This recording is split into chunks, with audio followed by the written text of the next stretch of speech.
เรียนว่าการสร้างบารมีการสร้างอริยทรัพย์นี่มันยากลำบากตัวสร้างบุญสร้างกุศลสินะมันต้องเอาใจใส่แล้วก็มันต้องมีความพอใจนำอีกพอใจใส่ยังบ่พอต้องมีความพอใจเฮ็ดการสร้างบุญสร้างบารมีการสร้างบาปมันก็ง่ายเลยการสร้างบาปเพราะว่าบ่ได้ทวนกระแส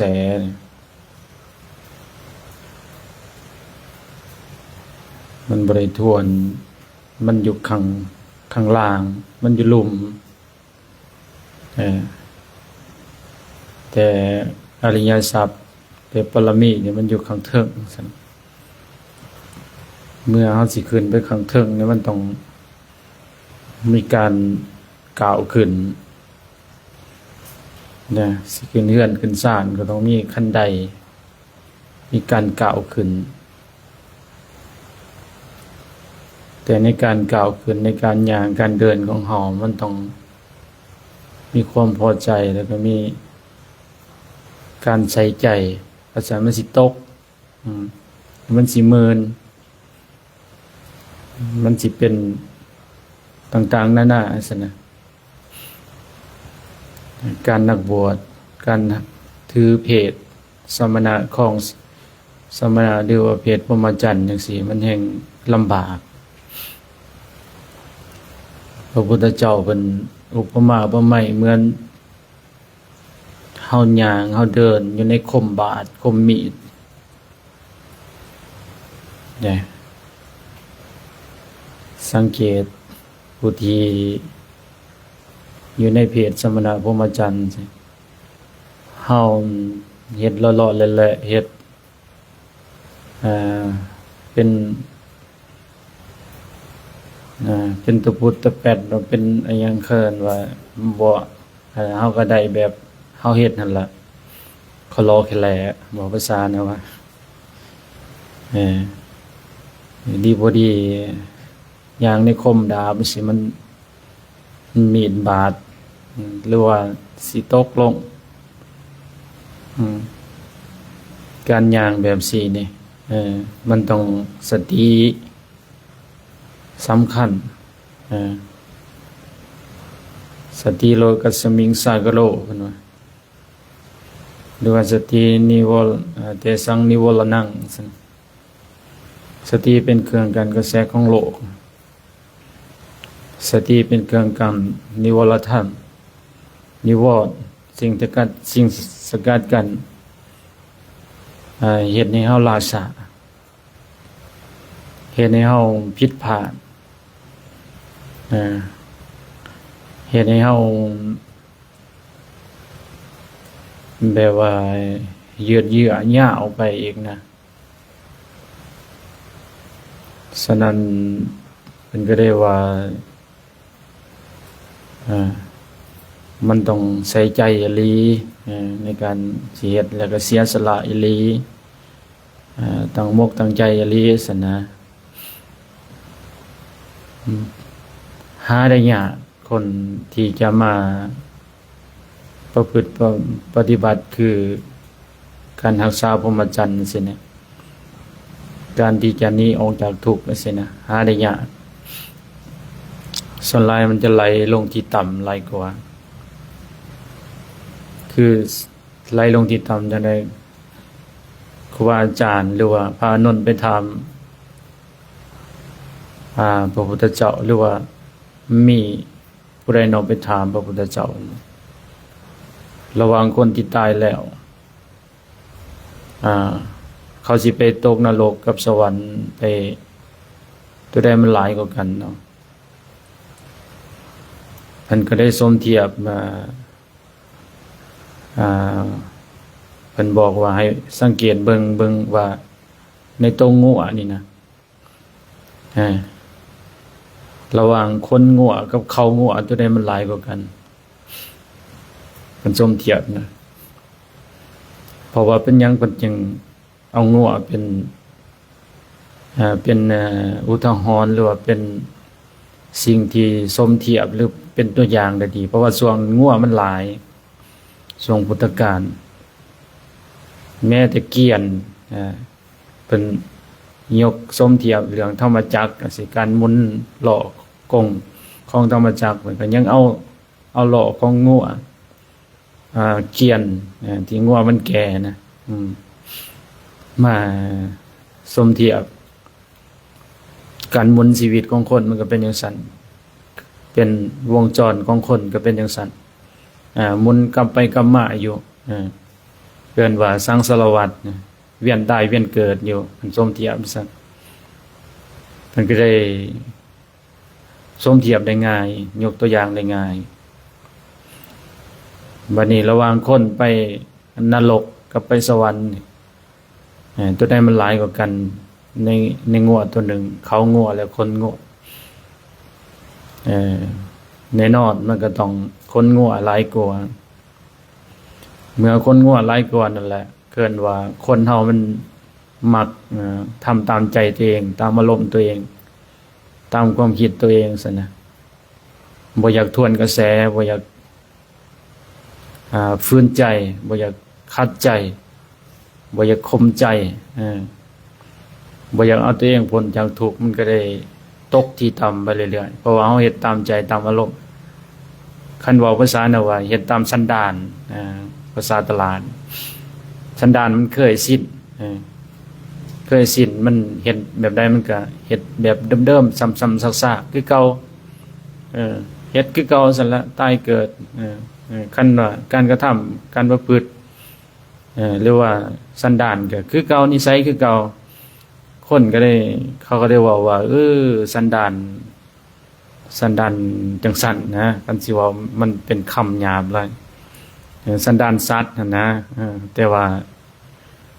มันบ่งบอกถึงนิสัยอุปนิสัยของแต่ละคนนะฉะนั้นครับเพิ่นก็ได้ว่าเฮาอยากเป็นอีหยังสินะเฮาอยากเป็นมนุษย์หรือว่าเฮาอยากเป็นสันดานแบบมนุษย์สันดานสัตว์สันดานพระอินทร์พระพรหมสันดานพระอริยเจ้าสินะมันอยู่ที่การเฮาเพื่อพัฒนาเด้มันอยู่ที่การเฮาฟื้นใจมันที่การเฮาฝึกเฮาที่การเฮาคัดเนี่ยทุกคนนี่มันก็มีจุดหนึ่งคือกันนั่นแหละเอิ้นว่าจุดที่เฮาบ่ฮู้จุดที่เฮาอ่อนแอจุดที่เฮาเคยโง่มาก่อนนะแต่ถ้าผู้ซึกว่าตัวเองโง่มาแล้วผู้ซึกว่าตัวเองบ่ฉลาดมาแล้วก็ต้องเทมันถิ่มซะสิ่งที่มันโง่สิ่งที่มันเปื้อเปื้อนสิ่งที่มันสกปรกสิ่งที่มันเป็นสันดานสัตว์เดรัจฉานในใจของเฮาซะเปรตอสุรกายสัตว์นรกสัตว์ในเดรัจฉานซะสิ่งที่มันมีอยู่ในใจของเฮาสันดานในใจของเฮาเทมันถิ่มก็คือมีกวดที่มันสมกปรกซะนะเทมันถิ่มใจเฮาก็เทมันถิ่มเมื่อเทมันถิ่มน่ะมันก็ว่างเปล่าเมื่อว่างเปล่าแล้วเฮาก็พร้อมที่จะเอิ้นว่ายินดีที่จะเอิ้นว่าเฮาก็ยอมรับเอาสิ่งใหม่ๆเข้ามาเอาสิ่งที่ดีกว่าเข้ามาเอาสิ่งที่มันเป็นเลิศเป็นสลาแก่นสารเป็นคุณเข้ามาใส่ใจของเฮาเนี่ยเฮาก็ถิ่มสันดานเก่าๆที่มันเคยชินที่มันเค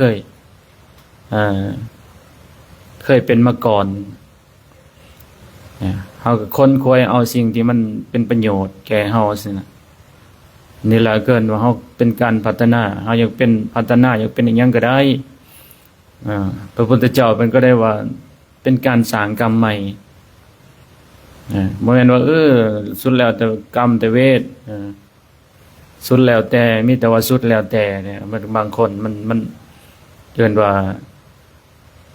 มันสิว่าจะมันมักง่ายนะภาษานะว่ามักง่ายมันสุดมันก็ได้ว่าสุดแล้วแต่สุดแล้วแต่กรรมแล้วมันบ่แม่นสุดแล้วแต่กรรมมันจัดสรรให้เฮาอยู่แล้วกรรมมันจัดสรรจังได๋ก็คือเฮามีร่างกายจังซี่มันเกิดจากกรรมเก่าซั่นน่ะมันได้มาแล้วครบแล้วเอิ้นว่าพร้อมแล้วพร้อมที่จะลงสนามแล้วพร้อมที่จะรบแล้วพร้อมที่จะต่อสู้แล้วเฮามีทุกอย่างแล้วซั่นกายวาจาใจเฮามีแล้วเอิ้นว่าเป็นกรรมเก่าบัดนี้กรรมใหม่ของเฮาก็สร้างเอาซั่นว่าซั่นนะเฮามีทุกอย่างซั่นเฮาอยากดีเฮาก็สร้างเอา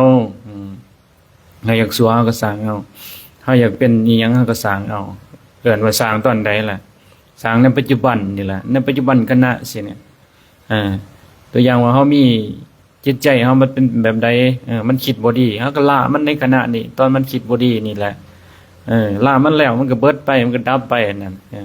การที่เฮาละมันได้แหละเกินว่าการที่เฮาสร้างกรรมใหม่แต่ถ้าว่ามันคิดชั่วซั่นน่ะเฮาบ่ละมันแต่เฮาก็ลงมือทำเฮาก็เป็นเฮ็ดแนวชั่วๆสุดท้ายก็เป็นกรรมชั่วไปอีกนะสุดท้ายก็เป็นเหตุเป็นปัจจัยว่ามันเป็นน้ำกรรมมันเป็นน้ำกรรมแล้วเพราะว่าเฮาเฮ็ดเฮาสร้างกรรมใหม่ไปเรื่อยๆเฮาเฮ็ดไปเรื่อยๆเฮากระทำไปเรื่อยๆซะนี่ล่ะเกินว่าสร้างกรรมใหม่ฉะนั้นเพิ่นก็ได้ว่ามันเป็นเหตุเป็นปัจจัยจังซี่เมื่อมันมีสิ่งนี้มีสิ่งต่อไปมันจึงมีซะนะเมื่อสิ่งนี้มีเมื่อสิ่งนี้บ่มีสิ่งต่อไปมันก็บ่มีซะนี่แหละนี่กรรมเกินว่ากรรมใหม่ล้วนๆแล้วแหละสิ่งนี้มีสิ่งต่อไปจึงมีเนี่ยสิ่งนี้บ่มีสิ่งต่อไปมันก็บ่มีซะนะนี่มันอยู่ที่ปัจจุบันนะปัจจุบันขณะเฮาสิเฮ็ดหยังเฮาก็เห็นปัจจุบันการที่เฮามีสติก็มีปัจจุบันนี่ล่ะการที่เฮาอยากเป็นอีหยังเฮาก็เป็นในปัจจุบันนี่ล่ะปัจจุบันสำคัญเนี่ยอดีตผ่านมามันก็แก้ไขบ่ได้แล้วอนาคตน่ะมันก็บ่ทันมาฮอดบ่ถึงจังซี่นะมันก็อยู่ปัจจุบันนี่ปัจจุบันนะฉะนั้นปัจจุบันนี่แหละสำคัญที่สุดนะเฮาพัฒนาจิตใจเฮาอยากเป็นอีหยังเฮาก็เป็นตอนปัจจุบันนะความตายมันมีนำกันทุกคนใช่นะความพัดพรากมันมีนำกันทุกคนเกิดแก่เจ็บตายมันมีนำกันทุกคนใช่มันบ่ได้เว้นหน้าผู้ใดเด้มันบ่ได้เว้นว่าเศรษฐีญาโจกคนจนคนร่ำคนรวยฐานะดีมีลาภดีสรรเสริญดียินท่าดีมันบ่ได้เว้นเด้มันเอาเบิดทุกคนได้ความตายเอิ้นว่ามัจจุราชคือความตายเมื่อมันตายแล้วมันเป็นจังได๋บัดนี้เมื่อมันตายมันก็สูญไปนะห่างกายมันก็เอาไปทิ่มนะแต่ว่านิสัยสันดานของเฮาสินะเฮาพึกนิสัยเป็นแบบใดซะนะเป็นคนมักง่ายเป็นคนขี้เกียจขี้คร้านเป็นคนเจ้าเล่ห์เจ้าก้นเป็นคนโลภโกรธหลงซะนะมันก็เป็นไปตามเหตุตามปัจจัยของสิ่งดังกล่าวสิ่งนี้มีสิ่งต่อไปจึงมีซะนะไปหาห่างกายใหม่มันก็ลิงลงสู่นรกเปรตอสุรกายสัตว์นรกและสัตว์เดรัจฉานกันเฮาจิตใจเฮาขณะปัจจุบันที่เฮาไปมีในสิ่งใดใช่นะเวลาคนตายคือว่าดินน้ำไฟลมจังซี่นะมันประกอบด้วยธาตุสี่ห่างกายคนเฮาเป็นต้นดินน้ำไฟลมดินน้ำและไฟลมมันเกิดจากธาตุดินก่อนตอนมันมาจ่ออยู่คันของแม่ต่อมาผสมผสานกับดินกับน้ำต่อมาก็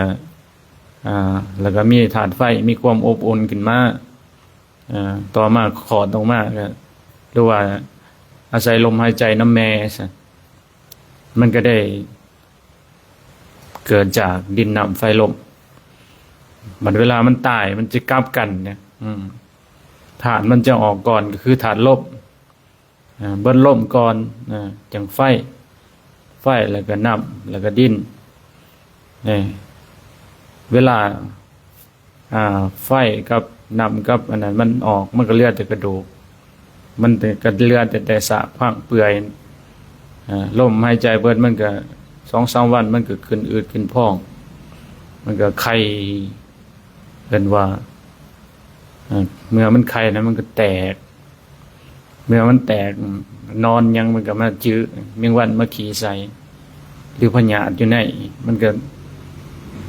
เป็นโตออกมาจื้อกินข้างในก่อน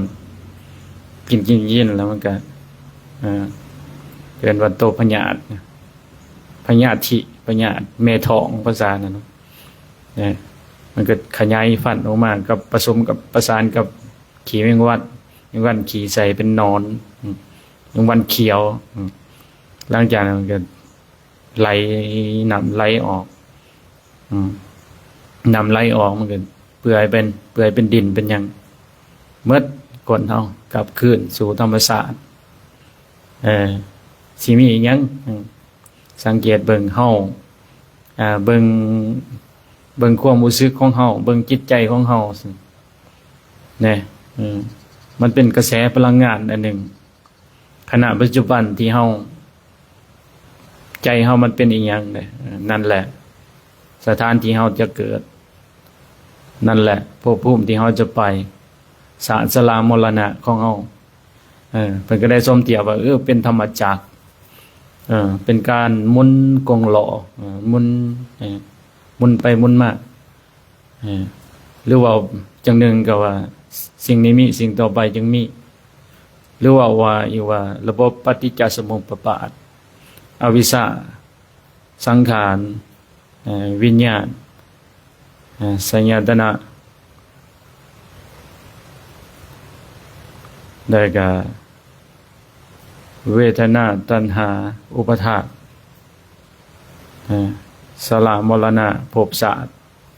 สลามรณะแล้วก็อวิชชาอีกมุนสังเกตเบิ่งทุกภพภูมิได้สิบ่เกิดแก่เจ็บตายเช่นว่าเช่นนั้นภพภูมิเทวดาที่ว่าเขาปรารถนาอยากไปกันปรารถนาว่าบัดอันนั้นเทวดาบัดว่าอยากปรารถนาอยากมาเกิดเป็นมนุษย์อีกเวลาเทวดาสิตายโมคณะหรือว่าพวกเขาว่าขอให้ไปสุคติเด้อสุคติของสวรรค์ของเทวดาคือมันเมืองมนุษย์เพราะว่าเมืองมนุษย์แปลว่าอยากไปสวรรค์อีกมันก็ดีมันก็ยังดีกว่า4ภพภูมิข้างล่างก็ได้ว่าอยากปรารถนาหรือว่าอยากเป็นนั่นเป็นนี่อยากไปหันไปนี่มันก็ยังมีการเวียนว่ายแต่เกิดอยู่มันยังเป็นกงล้อธรรมจักรอยู่ซั่นนะเนี่ยก็ได้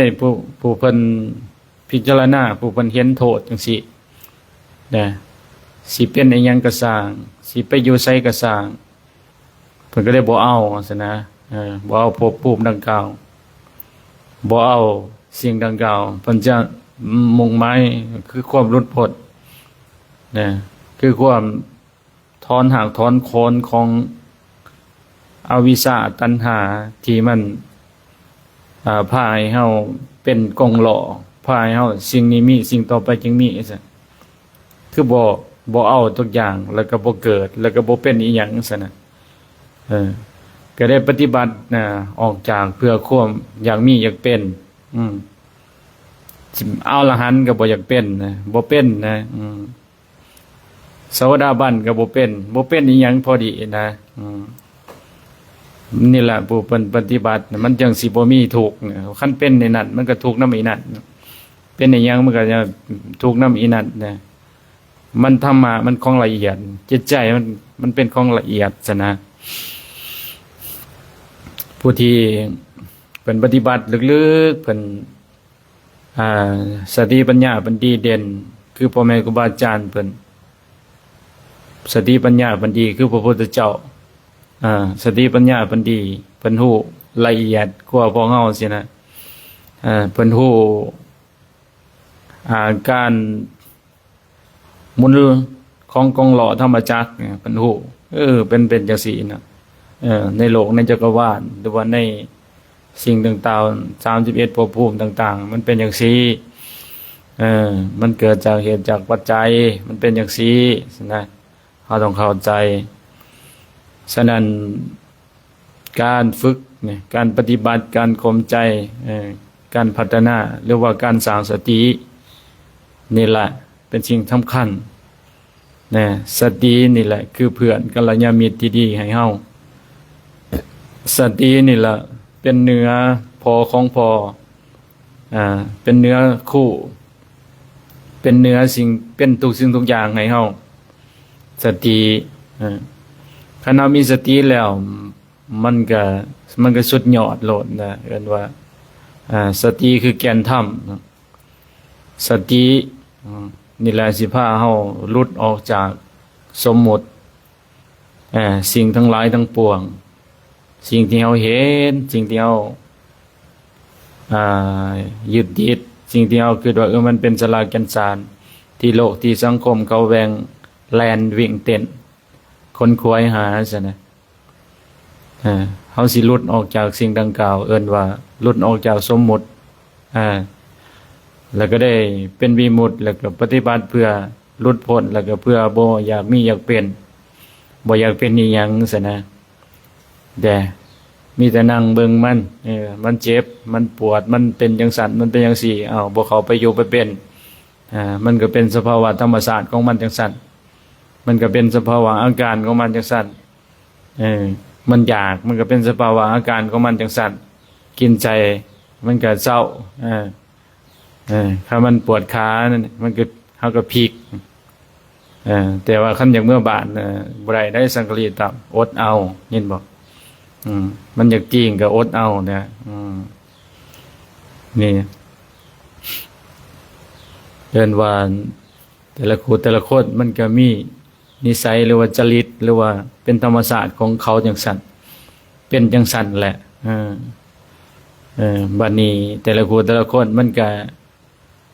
ก็สิไม่จุดนี่แหละตามได้ที่เฮายังมีเสื้อมียางเอิ้นว่ามีภาษาน่ะว่ามีกรรมแล้วก็วิญญาณแล้วก็ตัณหาสิ 2-3 อย่างมันก็มีเวียนว่ายตายเกิดนี่แหละจนตามได้ที่เฮาบ่ทำลายอย่างบ่ทำลายพื้นหน้าบ่ทำลายตัณหามันก็บ่เบิดบ่สิ้นจักเทื่อนะบ่จบจักเทื่อฉะนั้นมีสิ่งเดียวเป็นทางที่เปิดเรือน่ะเป็นทางตันเบิดนะ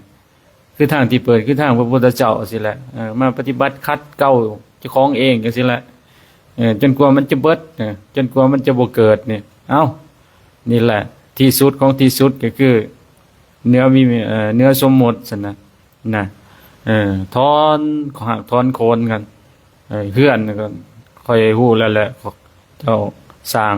โครงหางบ่ได้นั่นแหละ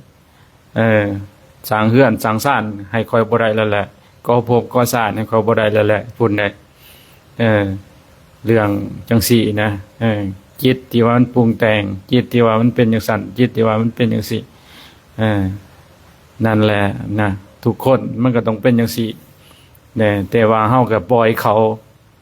คนส่วนหลายคือเว้าแล้วคนงัวแล้วก็เขางัวมันก็เป็นเรื่องของกฎแห่งกรรมของภัยของลาวเสียนะจนกว่ามันสิมีกันว่ามันทุกข์สุดๆแล้วทุกข์สุดๆทรมานสุดๆแล้วสักวันใดวันหนึ่งถ้ามันบ่ทำบุญมันก็สิจมปักอยู่ในนรกนั่นแหละคนส่วนหลายนะมันก็หมุนนั่นสิแหละจนก็ตายเป็นขี้กระเดือนเป็นจิรอเป็นยุงเป็นนอนอยู่ในอุจจาระปัสสาวะซั่นน่ะมันก็หมุนกันอยู่นะคนเฮานะ คันเฮาบ่ยกจิตยกใจขึ้นคันเฮาบ่ข่มใจเฮาบ่ทวนกระแสมันก็ยิ่งตกต่ำไปเรื่อยๆทุกข์ไปเรื่อยๆในวัฏสงสารมันเป็นจังซี่ฉะนั้นเฮาต้องเข้าใจคันเฮาบ่เพิดน้ำมันนะเฮามาทวนกระแสเฮาก็สิออกจากมันได้เกินว่ามันเป็นกองขังของเฮาเด้กองขังนี่แหละแล้วออกอย่างที่สุดก็คือกองขังของตัณหาอวิชชานี่แหละมันขังเฮาไว้อยู่ฉะนั้นเฮาก็ต้องหาทำลายมันเฮาสิบ่ย่างคือหมดมันย่างอยู่ขอบกระดกเกี่ยวไปโง่มากเกี่ยวไปโง่มากบ่จักทางออกนะเฮาต้องสอกทางออกนะให้มันเป็นวิมุตติเฮาจังสิหลุดพ้นซะนะเอวังเดี๋ยวบัดนี้จั่ว กด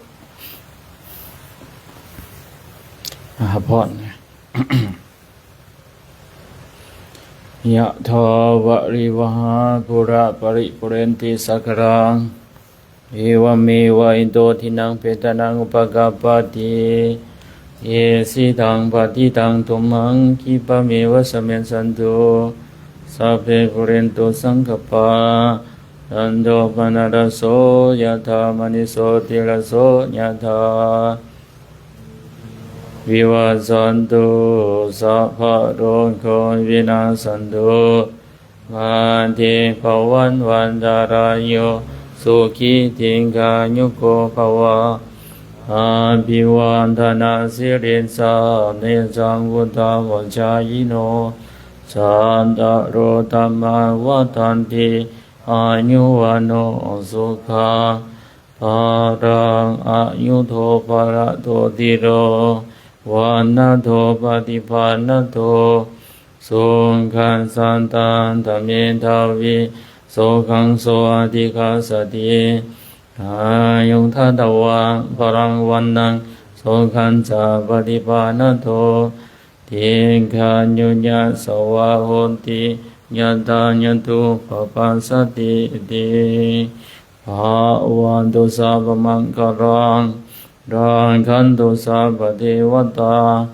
สัพพพุทธานุภาเวนะสัทธาโสติภวันตุเตภาวันตุสัพพมังคารังรังขันตุสัพพเทวตาสัมภะธัมมานุภาเวนะสัทธาโสติภวันตุเตภาวันตุสัพพมังคารัง